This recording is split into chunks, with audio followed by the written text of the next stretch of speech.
I'm not gonna lie, I need you blue state liberals to stop calling the farmers who voted for their own personal financial ruin stupid. It's infantilizing. They aren't stupid. To actually manage a farm effectively requires insane depths of knowledge in math, science, logistics. These people aren't dumb.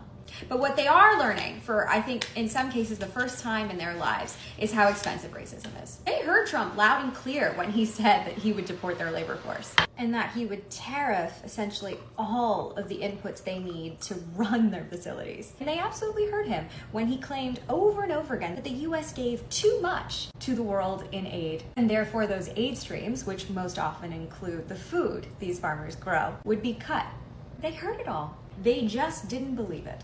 They thought this was just Trump 1.0 and there would be enough adults in the room to say, hey, this is reckless. We can't do this because it will dismantle the economy. Yeah, a lot of farmers were hurt during the first Trump administration. Thanks to his reckless trade wars, particularly with China, a lot of them went bankrupt. And the bailouts that originally happened under Trump's first term didn't mostly even go to these small-scale farmers. It ended up going to big agribusiness. And I have a feeling, if past is prologue, we're gonna see that happen again if bailouts happen at all. Because the reality is these people do not actually want to save these small-scale farms. People in this admin, like J.D. Vance, very specifically invested in things like Acre Trader. Their goal is for these farmers to go bankrupt so that they can consolidate, buy up huge swaths of their land, and make a fortune. So I'm not gonna lie to you, there is very little incentive for anybody in this administration to actually give these farmers a bailout, no matter how angry and white and male they are. I doubt there are any farmers listening to this at the moment, but the billionaires do not care about you. They actually just want to take your stuff. So even if a bailout does come, and I doubt an effective one will,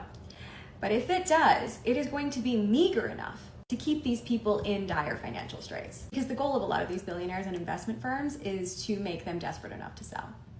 So you can say goodbye to small-scale family farms, that's for sure. What's kind of funny about this is that Let's Go Brandon tried to bail you out for real. And that's probably the last time anyone will, so.